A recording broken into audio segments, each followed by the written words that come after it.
A paz do Senhor a todos.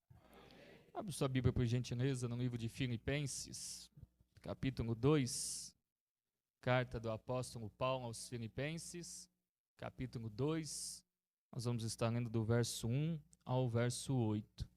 Eu agradeço a Deus por poder estar aqui nessa noite, é um prazer rever o pastor Josué. Obrigado ao pastor Jonatas pelo convite de estar aqui nessa noite, a todos os obreiros, irmãos conhecidos, amigos. Que Deus continue agraciando esta igreja, fortalecendo cada vez mais na fé que há em Jesus Cristo. Há uma palavra de Deus aos nossos corações, e ela está contida aqui em Filipenses capítulo 2, que vai dizer assim: se por estarmos em Cristo, nós temos alguma motivação, alguma exortação de amor, alguma comunhão no Espírito, alguma profunda afeição e compaixão, completem a minha alegria, tendo o mesmo modo de pensar, o mesmo amor, um só Espírito e uma só atitude. Nada façam por ambição egoísta ou por vaidade, mas humildemente considere os outros superiores a vocês mesmos. Cada um cuide não somente dos seus interesses, mas também dos interesses dos outros. Seja a atitude de vocês a mesma de Cristo Jesus, que, embora sendo Deus, não considerou que o ser igual a Deus era algo que devia apegar-se, mas esvaziou-se a si mesmo, vindo a ser servo, tornando-se semelhante aos homens, e sendo encontrado em forma humana, humilhou-se a si mesmo e foi obediente até a morte e morte de cruz. Pode se assentar, por gentileza.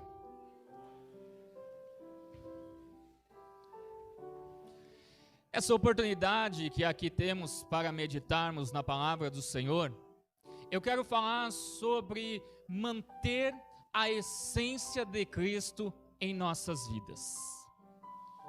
Há tribulações no mundo, há dificuldades, há dores e tristezas, há angústias, há sofrimentos, decepções, situações adversas que vêm de encontro não só à vida daquele que não crê em Deus, não só na vida do ímpio.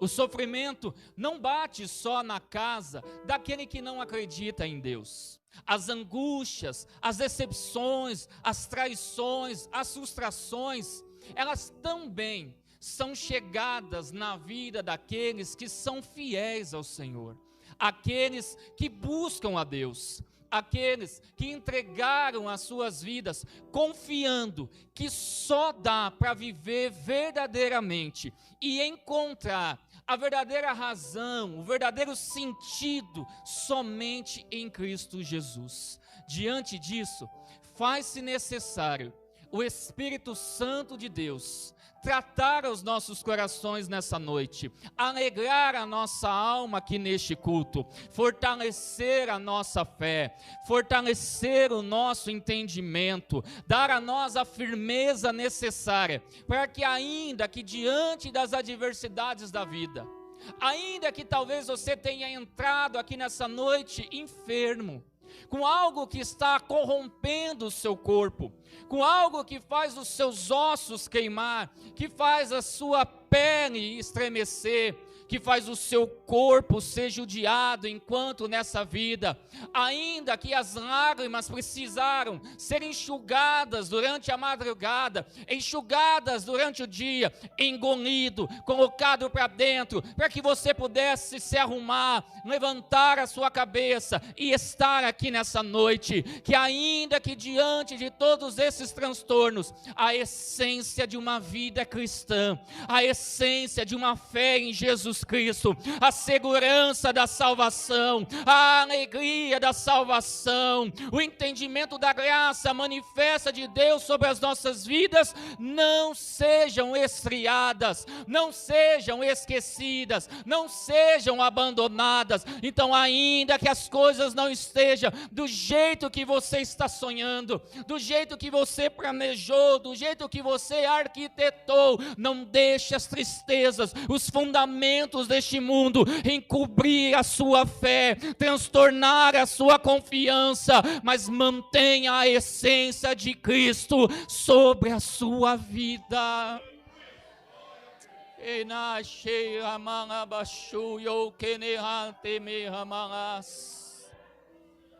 A graça do nosso Deus continua manifesta sobre a vida da igreja.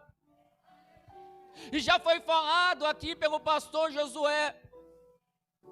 A questão é que às vezes nós não a utilizamos. Nessa madrugada, nossa bebezinha de quase 2 meses, pela primeira vez ela teve algumas complicaçõezinhas, e soltando o intestino dela. E segundo a pediatria, após 3 vezes seguidas, ou próxima dentro de 24 horas, já corresponde a uma diarreia e precisa ter uma certa preocupação, porque pode levar a uma desidratação da criança. E ela foi acometida disso na madrugada. E aí houve a primeira vez, e ali vai o alerta, houve a segunda, minha esposa dormindo, eu cuidando dela, houve a terceira vez.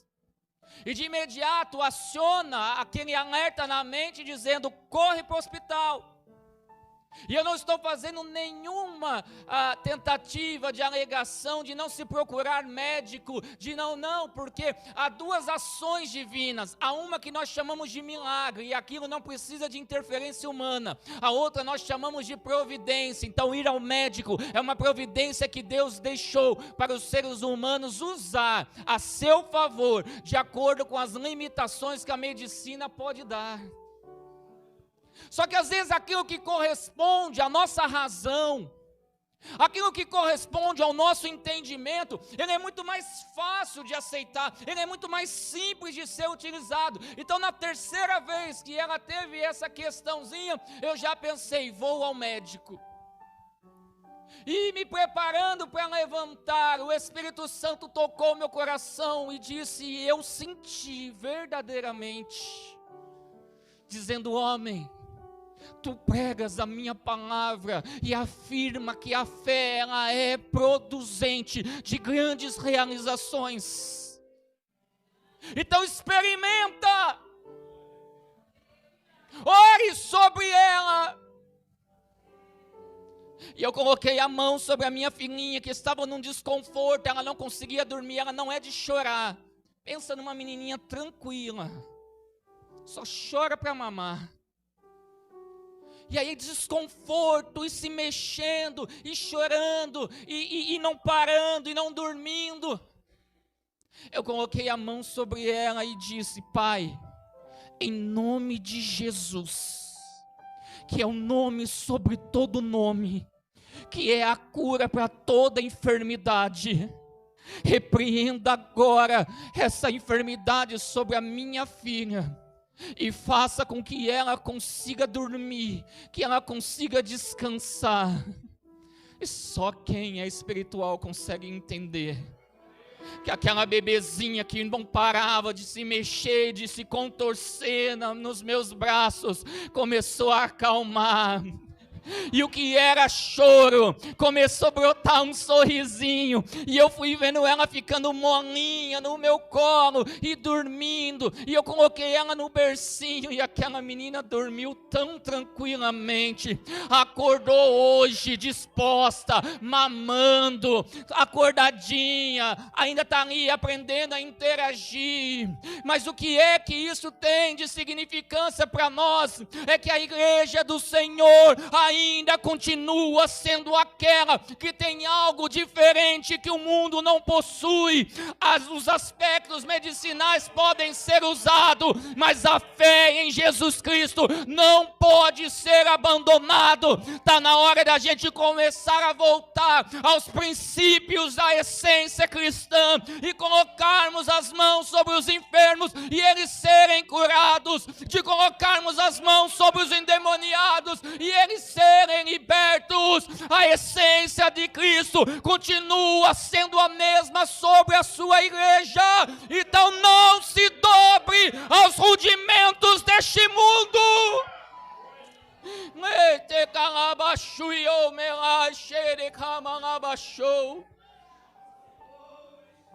Estamos diante de uma carta destinada à igreja em Filipos. Segundo historiadores, essa igreja foi constituída no ano 50 depois de Cristo, aproximadamente ali na segunda viagem missionária do apóstolo Paulo. Só que quando essa carta é escrita, possivelmente essa carta foi escrita no ano 62 depois de Cristo, 12 anos depois que essa igreja havia sido fundamentada. 12 anos depois que essa igreja havia experimentado o encontro com Cristo. 12 anos depois que aquelas pessoas que estavam acostumadas, habituadas a viverem a sua vida só dentro dos aspectos naturais, a ter que confiar no seu próprio entendimento, a ter que confiar nos seus investimentos, a ter que confiar nas suas relações. Essa igreja, ela é contida de pessoas que tiveram um encontro com a verdade, e como é de fato mencionado nas Escrituras, essa verdade os libertou. Essa liberdade fez com que eles entendessem que há uma vida além desta terrena, de entender que há um Senhor além do seu chefe, de que há uma autoridade além da governamental, de um Deus que se revelou, de um Deus que se fez conhecido, de um Deus que se apresentou à humanidade e mostrou a esta humanidade que eles não estão abandonados, que eles não estão esquecidos, que eles são amados, que há alguém que é perfeito, que tem todo o poder, mas que mesmo assim se esvaziou da sua glória eterna para poder vir a este mundo, para poder trazer salvação a todos aqueles que estavam perdidos. 12 anos depois, o apóstolo Paulo escreve essa carta, e o fundamento é que começa a haver manifestações humanas no meio daquela que deveria ser uma igreja espiritual. Alguns começam a manifestar os seus egoísmos. Alguns começam a colocar as suas vaidades. Alguns começam a deixar de lado o evangelho fundamentado naquela igreja, porque começa a ter o que é a maior dificuldade do ser humano, que é a ação de conseguir se adaptar com facilidade. A adaptação vai dando ao ser humano a sensação de que ele é dono de coisas que não lhe pertencem, que ele tem autoridades que ele não possui, de que ele é aquilo que Deus não constituiu. E essas pessoas que um dia compreenderam a essência da graça de Deus, agora estão começando a oscilar nestes fundamentos e nesta fé. E aí o apóstolo Paulo vai começar a dirigir alguns ensinamentos para que eles possam manter essa essência de Cristo. E a primeira questão que ele vai aqui questionar é sobre a motivação.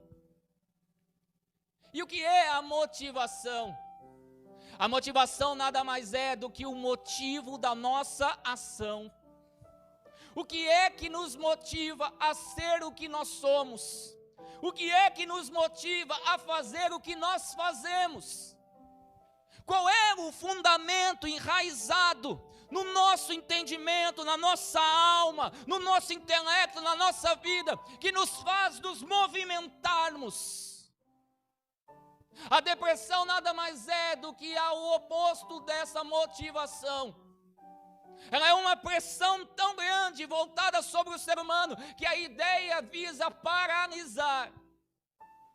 Ela perde a sua movimentação, ela perde o motivo que leva ela a agir. Então ela começa agora a se sujeitar àquilo que a vida vai oferecendo. E o apóstolo Paulo está questionando essa igreja: qual é o motivo da ação de vocês? E ele vai trazer uma palavra cuja ideia é uma movimentação que gera uma direção para as coisas de Deus.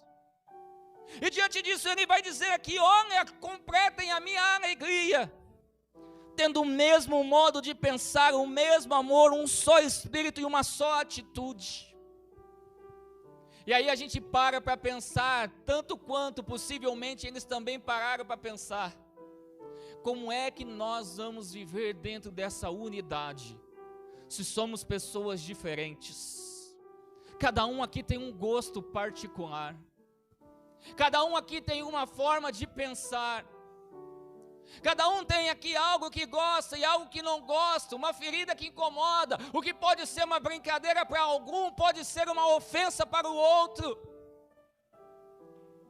O que é uma frescura para alguém, para o outro pode ser um motivo de levar ao suicídio. O que é uma coisa banal para um, é algo tão importante para outro.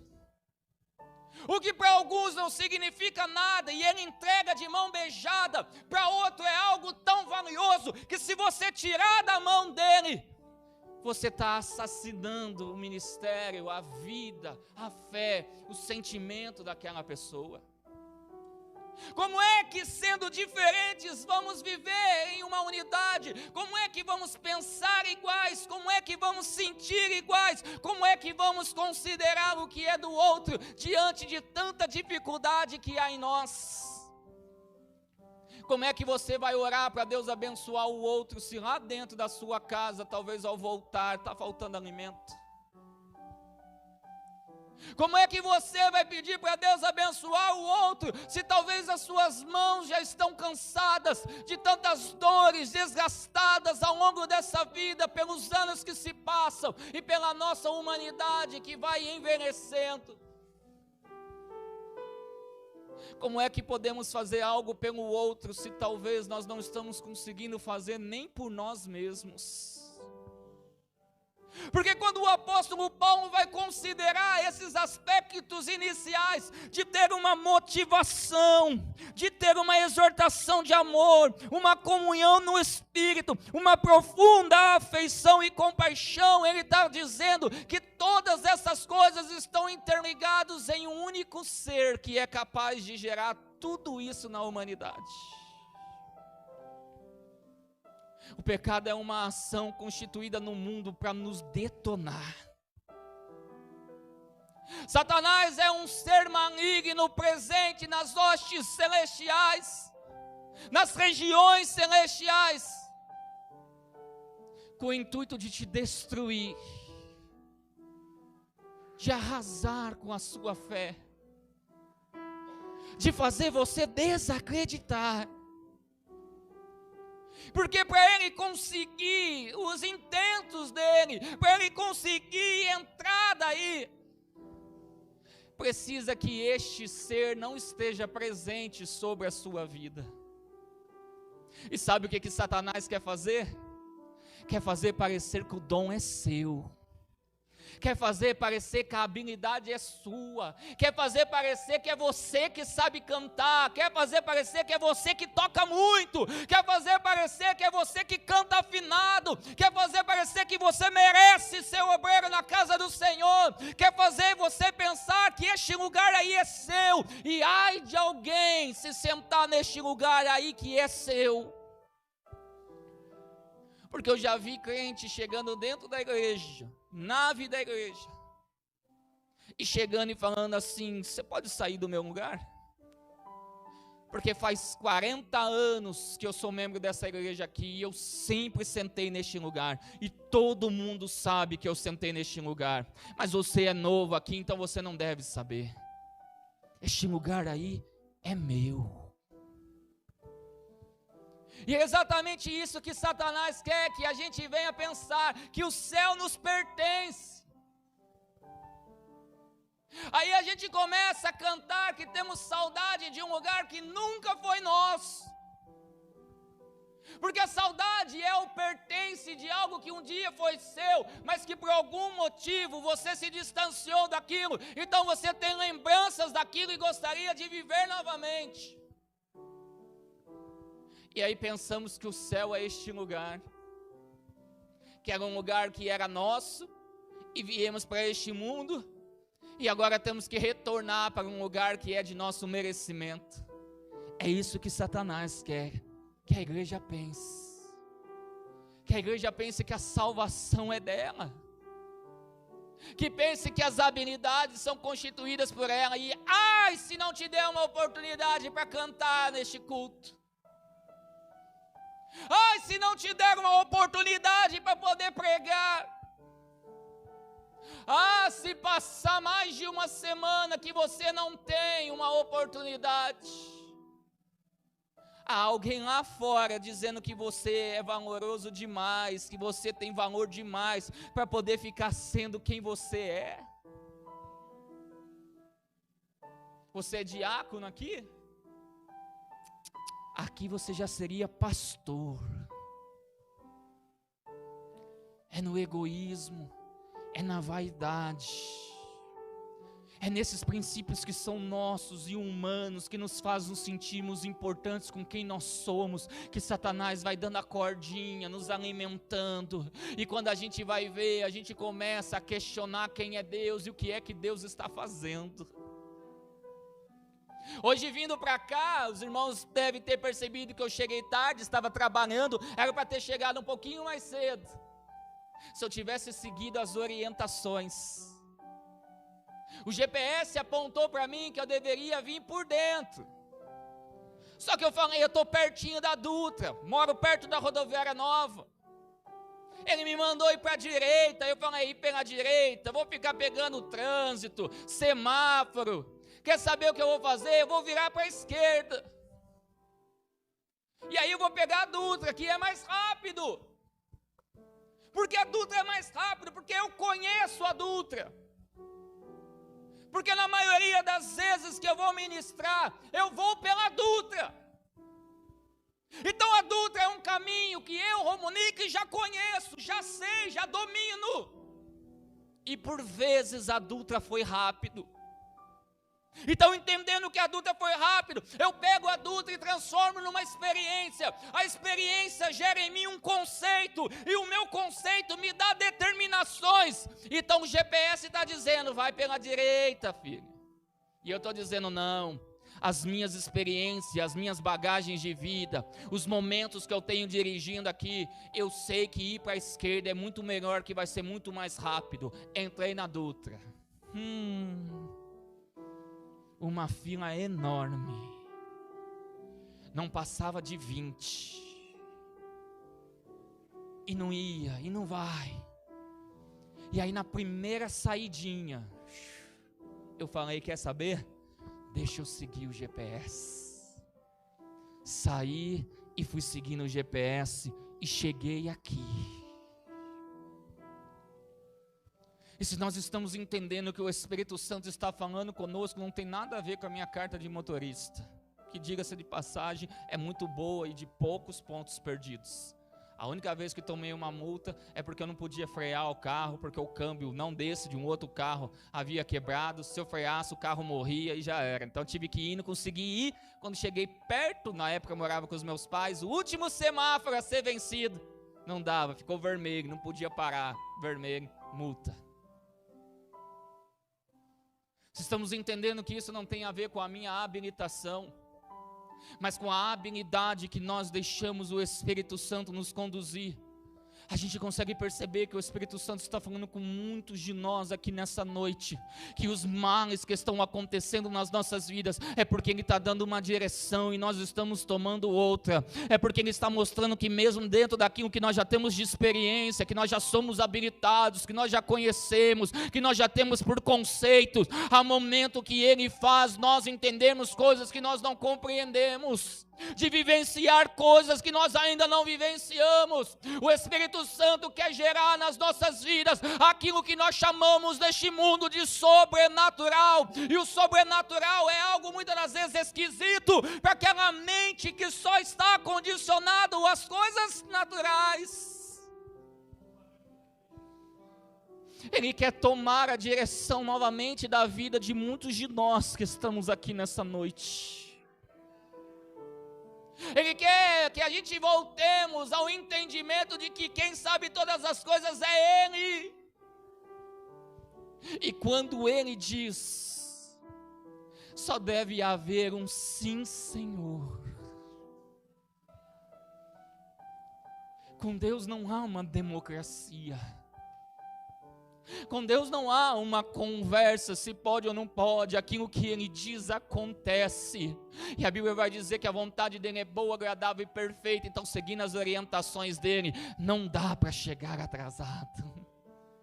Seguindo as orientações do Espírito Santo, não haverá a necessidade no meio do caminho, pelo sofrimento, pelos rompimentos, pelos empecilhos, de você ter que depois desviar novamente para um caminho que Ele já havia alertado.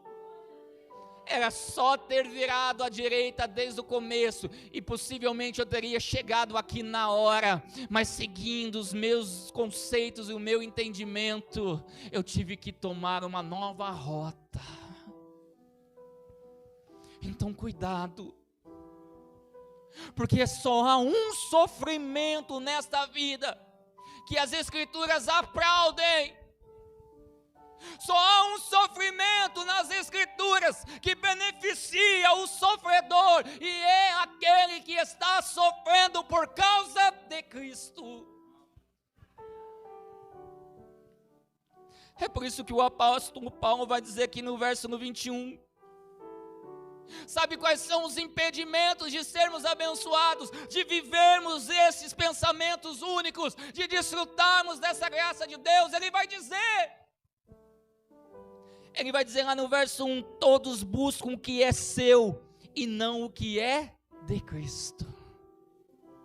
Olha a causa do sofrimento, e avalie hoje, neste momento e no decorrer da sua vida, se o seu sofrimento é por causa da obediência a Deus, se o seu sofrimento é porque você está fazendo a sua fé prevalecer, se o seu sofrimento é por causa das marcas de Cristo que está em você. Porque eu acho bonito quando o apóstolo Paulo vai dizer assim: eu, Paulo, prisioneiro de Jesus Cristo.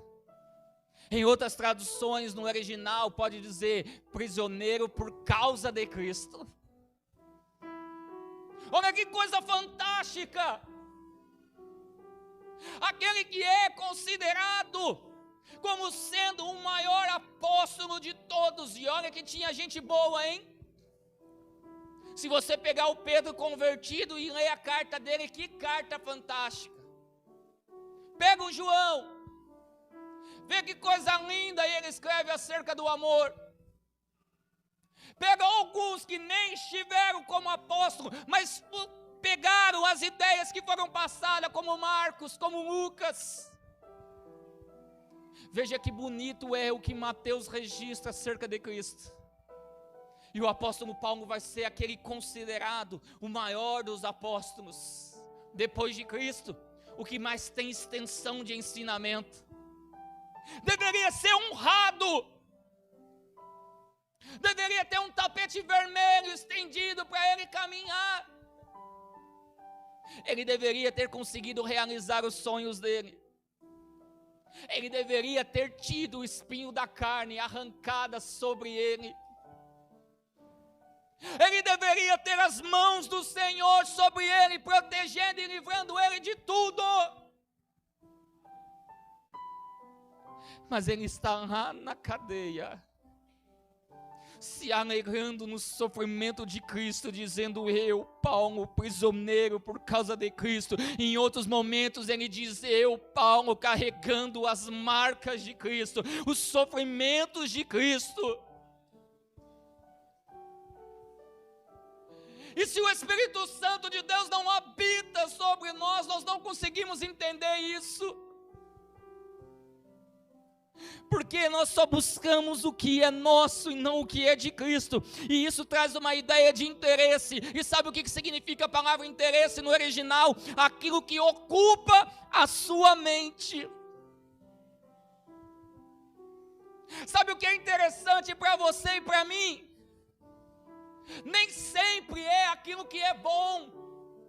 Nem sempre é aquilo que é bonito. É só pegar quantas vezes nós já erramos e falhamos, tendo a oportunidade de fazer o que era certo e não fizemos. Quantas vezes pregamos o evangelho para as pessoas que estão lá fora e elas estão numa vida decaída, numa vida destruída, mendigando, sofrendo, viciadas, tendo as vidas ceifadas. E elas dizem: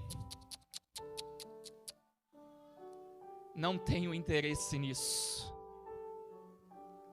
porque o interesse não está naquilo que é real, o interesse está naquilo que ocupa a nossa mente diante do que nós damos de significado para aquilo que é real. A gente pode olhar para Cristo nessa noite e enxergar nele só alguém que cura. E se Ele me curar e te curar aqui nessa noite, você sai por essas portas e você nunca mais volta, porque dentro do seu interesse só havia uma vontade de você ser curado. Só havia uma vontade de o seu casamento ser restaurado. Só havia uma vontade de fazer a faculdade. E aí a gente pode cair num engano de estar vivendo uma vida, na verdade, interesseira, em vez de uma vida interessante.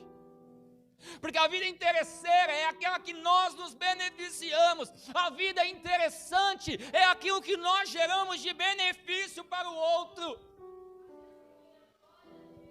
É por isso que tem muitos aqui que vivem uma vida e quando olham para a vida, parece que a vida não tem sabor. Porque o mal dessa vida de interesse é que você precisa a todo momento ser beneficiado. Mas sabe qual que é o malefício da alma humana? É que a alma humana, ela não é condicionada a este mundo. Este corpo morre, mas a alma não morre. Então como é que se sacia algo que é imortal? Como é que você ocupa todo o espaço de algo que é imaterial? Esse ambiente é físico. Ele comporta uma quantidade de coisas. Se a gente for entulhando coisas aqui dentro, chega uma hora que este espaço está tão ocupado que não cabe mais nada. Por quê? Porque ele é um espaço físico. E aí a gente vai entulhando coisas na nossa alma. A gente vai colocando aqui um pouquinho de pecado, a gente vai colocando aqui um pouquinho de interesse, a gente vai colocando viagens, e não estou dizendo que isso é errado não. A gente vai colocando ídolos, a gente vai colocando pessoas, sentimentos, sonhos, planejamento, e vamos entulhando isso dentro da alma. Aí a gente pensa, a hora que eu comprar minha casa eu vou ser feliz. Aí você vai entulhando coisas, sentimentos, vontades, desejos, até conseguir a casa. Quando chegou e conseguiu a casa, você olha para a casa e fala: não saciou.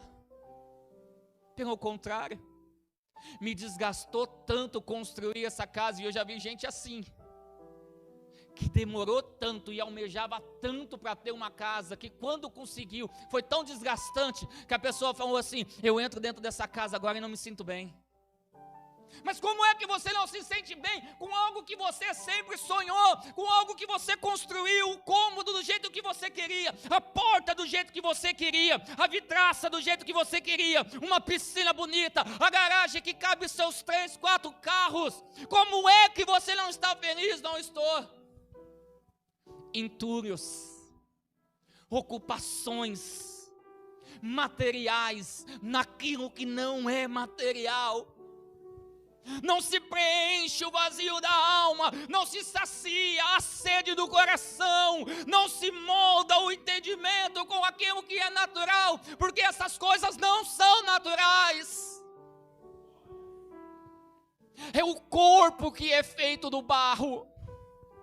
É o corpo que é moldado nessas questões terrenas. Então ele precisa se alimentar, ele precisa beber água para poder manter um funcionamento. Você precisa cuidar da sua saúde. Uma caminhadinha vai bem. Mas a alma não foi feita do que é material. A Bíblia vai dizer assim: façamos o homem a nossa imagem e semelhança. A palavra façamos traz a ideia de tirar algo de si e dar com o intuito de cuidar.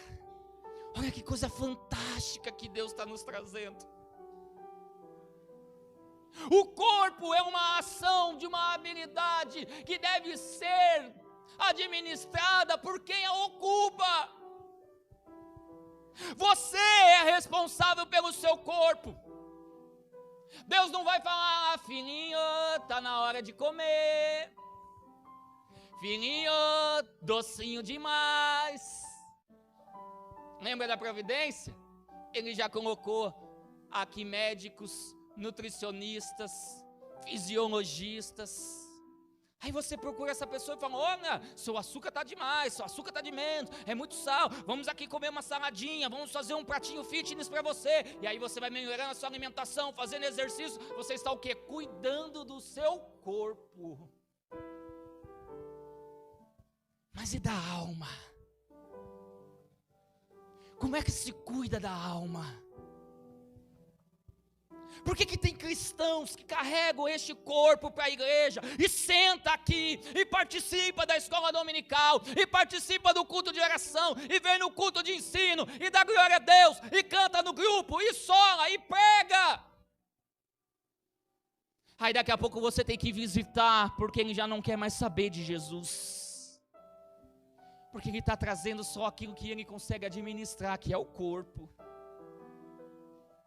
É um perigo trazermos o corpo aqui, mas a nossa alma e o nosso espírito não está presente aqui, porque a gente está num lugar que a gente tem a oportunidade de adorar, de nos reunir para cultuar, para exaltar o nome dele, mas fica batendo lá no martelinho na nossa cabeça, dores, dificuldades, problemas, situações a serem resolvidos, casamento em dificuldade, filho doente, dívidas, desemprego, está batendo aqui dentro na alma. É o seu cérebro dizendo para o seu corpo: não fica relaxado, não fica animado, a sua vida está cheia de dificuldade. Aí entra a questão do espírito,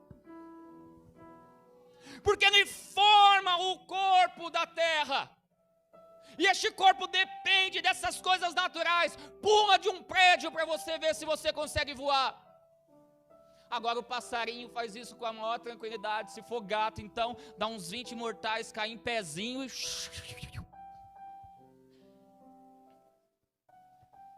Aí ele cria o corpo para viver neste mundo e depender das coisas deste mundo. A alma vem de Deus, só pode ser saciada por aquilo que é produzido por ele. E aí há um conflito. E aí ele vem e sopra o espírito. E haja fôlego de vida.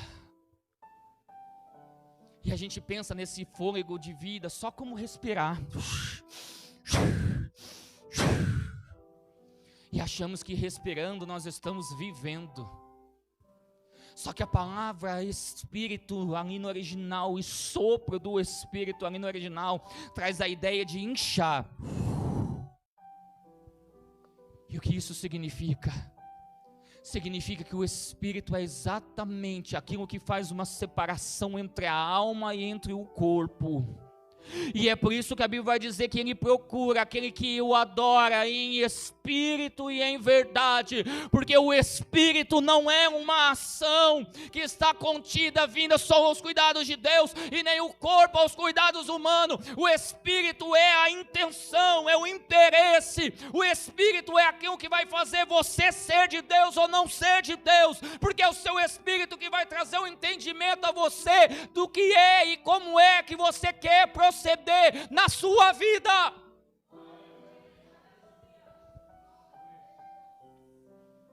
É o Espírito que separa essa alma necessitada de Deus com este corpo necessitado dessas coisas humanas. E aí você tende o seu espírito para as coisas carnais. E aí você fala, não sei por que Deus não me abençoa. Aí você pega este cantor famosinho, G.C. Aguiar, se alguém aqui já ouviu. Eu tentei deixar de ser homossexual. Tentou? Alimentou o seu espírito com a graça de Deus? Não. Eu pedi para Deus tirar de mim essas vontades e esses desejos. Mas Ele não me ouviu. Então deve ser um sinal que Ele quer que eu seja desse jeito. Aí a Bíblia, a vontade de Deus diz: não deitará homem com homem como se fosse mulher. Inclina o teu espírito para a palavra de Deus e encontre nele verdade que seja suficiente para fazer você ter desejos, mas não ceder às vontades da carne, a ter interesses, mas negar a se submeter àquilo que a alma tem de desejo, que é Cristo Jesus, porque só Ele pode saciar a alma.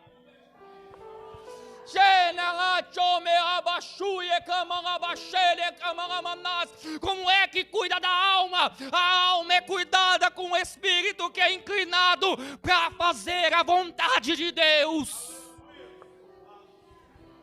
Não é sentir, porque a gente fica esperando sentir. O sentir foi a maior mentira que trouxeram para nós cristãos. Porque aí a gente começa a inclinar o nosso corpo, o nosso espírito para as coisas da carne. E a gente está dizendo, é que eu não senti de Deus hoje de ir na escola dominical. É que eu não senti de Deus hoje de dobrar o joelho para orar. Irmão, se você for ficar esperando sentir tudo aquilo que é de Deus, você não vai fazer nada. E põe um caps lock aí, para ser um nada bem grandão assim. Se você esperar sentir dentro de você para fazer algo para Deus, você e eu não vamos fazer nada. A gente tem que inclinar o nosso espírito para as coisas de Deus. A gente tem que dizer para o nosso espírito: eu não quero, mas eu vou. Eu não desejo, mas eu vou fazer. Eu tenho interesse nisso, mas isso não pode, porque isso desagrada o meu Deus. Isso daqui eu não tenho vontade de fazer, mas isso agrada o meu Deus. Então eu vou inclinar o meu espírito para lutar contra a minha carne, para que a minha alma seja curada.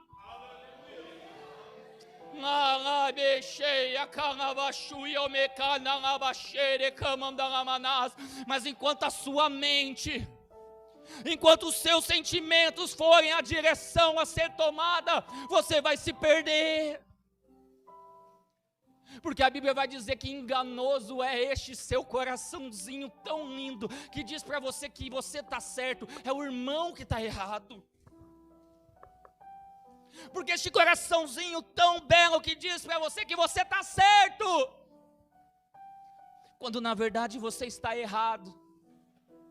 Mas pelo seu egoísmo e pela sua vaidade, você não se permite reconhecer, entender que a vida do jeito que você está vivendo, ela não está trazendo frutos de arrependimento, ela não está produzindo obras de arrependimento, ela não está produzindo graça de Deus. Então há uma oportunidade em vida de mudar.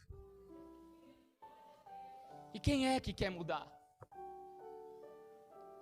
Nós temos duas definições do que possa ser o sentido da vida humana. Eu estou quase encerrando. Uma delas é chamada na filosofia de hedonismo. E o que é o hedonismo? O hedonismo é a ideia de se viver buscando sempre o prazer, sempre a felicidade. É aquilo que eu e você aprendemos desde criancinha, a fazer aquilo que traz prazer. E sempre que lidamos com uma coisa que não nos traz prazer, a gente gera aquilo que é chamado de rebeldia. Porque afinal de contas, todo pai acha que sabe o que é melhor para o seu filho. Eu e minha esposa, a gente tem dialogado bem em relação à criancinha. E é muito interessante, porque ela acha que está com frio, eu acho que está com calor. Só que a menininha ainda não fala. E já que dizem que as crianças estão evoluindo, tomara que chegue um dia que elas já nasçam falando. Porque vai facilitar a vida e quem é pai sabe muito disso. Você olha para a criança e você tem que ficar tentando deduzir o que é que ela está sentindo. Aí como é que a gente faz isso? Baseado em nós. Eu estou com calor, e aí eu estou dizendo para minha esposa, não, ela está com calor, ela está se mexendo assim porque ela está com calor. E aí minha esposa está do lado com 2 cobertores. Ela está dizendo, imagina, você é louco? Está frio demais. Coloca mais roupa nessa menina. E aí a gente tenta convencer. Se eu esfriar primeiro, aí eu dou razão para minha esposa. Se debaixo do cobertor ela começar a suar, ela vai dar razão para mim. E aí a gente joga na cara e coroa e é como nós definimos. A gente aprende desde cedo que o que é melhor na vida é aquilo que nos satisfaz. E aí a gente começa a crescer e vamos criando o que nós chamamos de razão, de amadurecimento, de fase adulta. E não tem mais criança do que um adulto. Porque é um momento em que nós vamos importar as experiências da vida e trazer ela para a nossa razão, para o nosso cotidiano. É onde a gente vai usar esses princípios. Então, se o que nos trazia prazer era aquilo que realmente nos agradava, ou quando muito, a gente precisava se submeter ao que agradava aos nossos pais, a gente agora começa a tomar as decisões na vida baseada no que vai nos trazer prazer e o que não vai nos trazer prazer. E aí, sem perceber e sem fazer parte, assinando membro destes grupinhos hedonistas, nós nos tornamos hedonistas. Porque tudo que a gente vai fazer, inclusive para a obra de Deus, a gente começa a medir assim, o que eu vou ganhar com isso? Qual o reconhecimento eu estou tendo nisso? Estou sendo valorizado como músico? Estou sendo valorizado dentro do grupo? Porque se não tiver, isso daqui não é de Deus. Porque tudo que é de Deus não traz sofrimento. Só que aí é o que Paulo vai definir sobre o que é o sentido da vida. Se por um lado temos a busca pelo prazer, ele vai trazer a ideia do conforto em Cristo. Olha as duas maneiras de se viver a vida. Uma é hedonista, buscando só o que me traz prazer, só o que me faz bem, só o que é legal para mim. Agora a outra é o que Paulo está dizendo, é um conforto que há em Cristo. O que isso significa, esse conforto? Como o evangelho é loucura para aqueles que estão perecendo, né? E como ele é poder de Deus, porque conforto, a gente vai pensar assim, poxa, agora Jesus vai fazer tudo o que a gente pedir. Olha aí a ideia do Messias para os judeus. Ele vai vir do trono de Davi. Se ele vai vir do trono de Davi, ele tem autoridade. Ele vai sentar sobre o trono, vai arrastar, e agora os romanos vão se sujeitar. Mas judeus, se é ruim sofrer nas mãos dos romanos, por que se tornar um romano? Já parou para pensar que o feminismo nada mais é do que o machismo ao contrário? Porque aí você quer combater o machismo sendo machista, só que sendo feminista. Se é sofrimento para você ter um homem te oprimindo, imagina para os homens ter uma mulher também que oprime. Se é ruim ter apanhado na infância, sem ter feito nada, por que bater nos seus filhos também sem ter feito nada?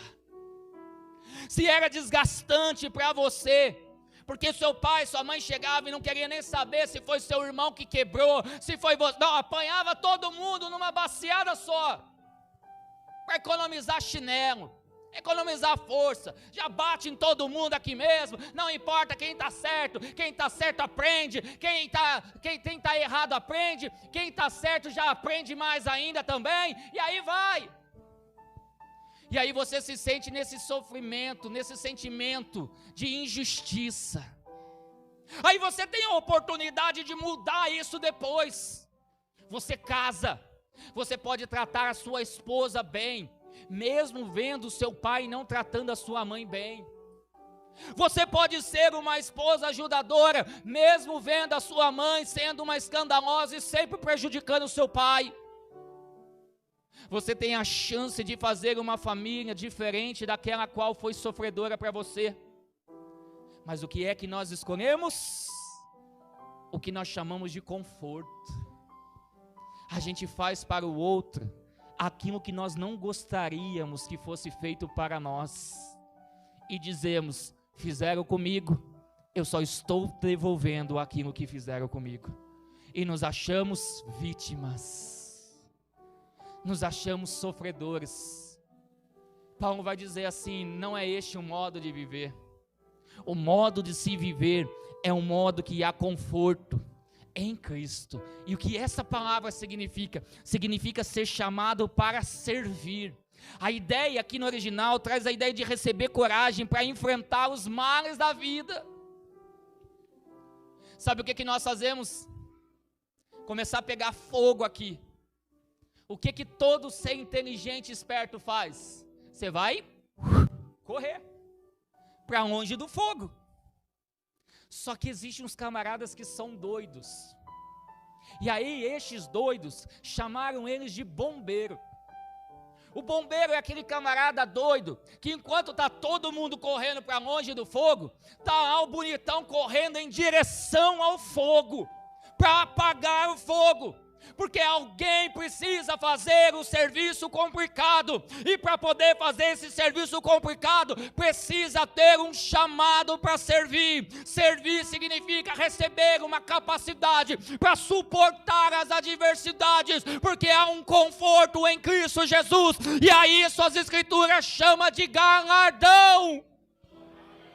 Uma premiação para aqueles que não fugiram do chamado, para aqueles que correram em direção ao fogo.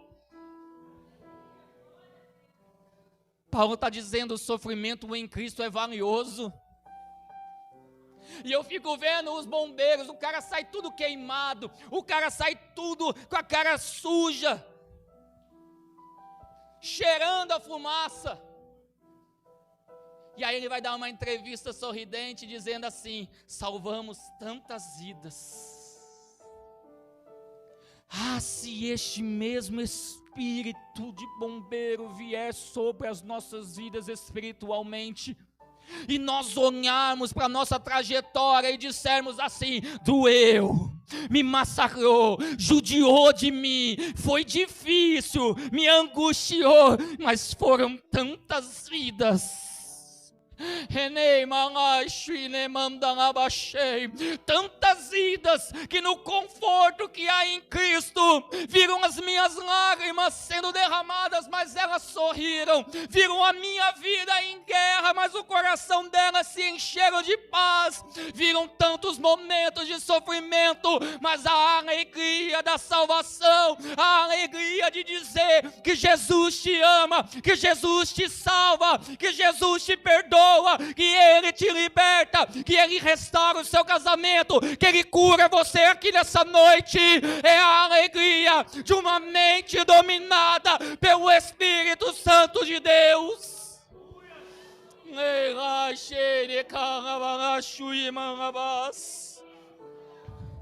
Como obter esses sentimentos? Paulo vai dizer, de sorte que haja em vós os mesmos sentimentos que houve também em Cristo Jesus. Primeiro, esvaziar-se a si mesmo. traz a ideia de deixar de buscar os privilégios, parar de querer ter só benefício, é enfrentar aquilo que tem que ser enfrentado. Precisa perdoar para o seu casamento ser restaurado. Ei, para de ficar destruindo o seu casamento, perdoa nessa noite, esvazia, derruba o inimigo de dentro da sua vida,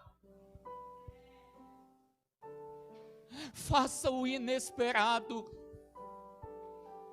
Ah, pastor, mas você não sabe, minha esposa me maltrata. Começa a retribuir com o bem o mal que recebestes. Não, Jesus, você não está entendendo. O Messias que a gente está esperando é o Messias que vai vir para libertar a gente dos romanos. Então deixa eu te contar. A gente está aqui parado tranquilamente conversando, aí vem os soldados e manda a gente carregar coisas pesadas deles. É mesmo? É. Quanto? Uma milha. Faz o seguinte, pronto, agora Jesus vai dar um jeito. Quando eles vierem aqui e mandar vocês carregarem uma, caminharem uma, caminha duas. Não, Jesus, mas eles chegam aqui e eles pegam a nossa capa. E capa na época, não é tão barato não. Quando eles fizerem isso, não dê só a capa não. Faz o que, Jesus? Dou um soco? Posso pegar a arma e atirar? Não, dá também a sua túnica. É por isso que muitos vão dizer, Jesus, não dá, crucifica Jesus, solta Barrabás, porque Barrabás é aquele que está lutando pelos interesses do povo. Barrabás é aquele que está pegando em arma, Barrabás é aquele que está lutando na força, Barrabás é aquele que está atacando fogo nos comércios, Barrabás é aquele que está transtornando em nome de Deus. Mas Jesus é aquele que veio trazer paz, amor e principalmente salvação.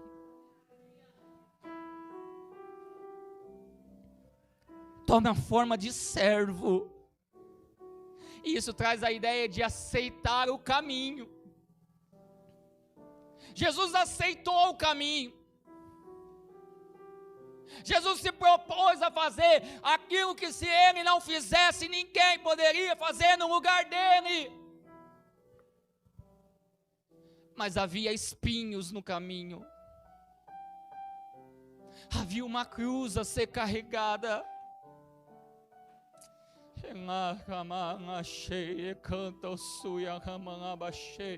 O Espírito Santo de Deus está tratando no nosso íntimo aqui nesta noite. Aceita o seu caminho, aceita aquilo que Deus te chamou, aceita a sua caminhada, aceita a sua vocação. Os seus sonhos não são maiores do que os sonhos dele, os seus caminhos não são maiores do que o caminho dele. Ele sabe exatamente a direção do rumo que a sua vida tem que tomar, ainda que seja necessário sofrer, mas é só mais um pouquinho de tempo, e aquele que há de vir virá, e não tardará, e trará sobre ele a justiça. Os mortos em Cristo ressuscitarão, e os que estão vivos em Cristo, junto com esses mortos, terão seus corpos transformados. Vai ser levado para um lugar que não vai haver dor, não vai haver tristeza, não vai haver sofrimento. O tempo aqui ele passa, o tempo aqui ele é contado, mas um lugar de sofrimento, vai dizer o apóstolo Pedro, não se compara com o lugar de glória que Deus tem preparado para aqueles que pertencem a ele. Posso orar pela igreja? Se coloque em pé.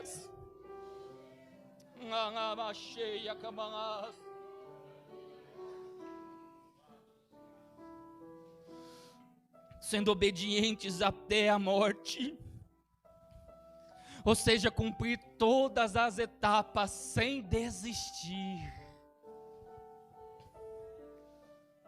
Já viu aquela lenda, aquela historinha que no final do arco-íris tem um pote de tesouro bonito? Isso é mentira.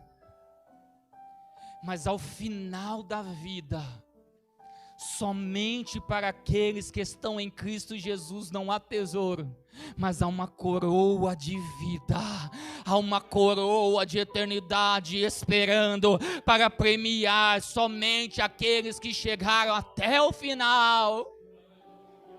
Não existe crédito com Deus, não adianta chegar na metade, não adianta você ter feito 20, 30, 50 anos.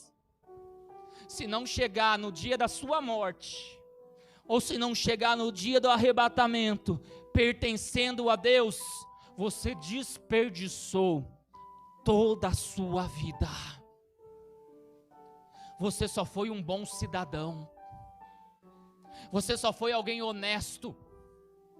Porque para ser cristão, precisa carregar as marcas de Cristo até o último suspiro da sua vida, ou até o momento da transformação do seu corpo. São somente estes que serão salvos. É por isso que a Bíblia não está ameaçando ninguém, mas ela está ensinando que a porta ela é estreita. Não passa pessoas boas por ela. Passa por ela pessoas cobertas pelo sangue de Jesus Cristo. Então tem que estar coberta até o final, para poder ser arrebatado, ou para que ainda que morra, venha ser ressurreto e possa ir morar no céu. Feche seus olhos, por gentileza.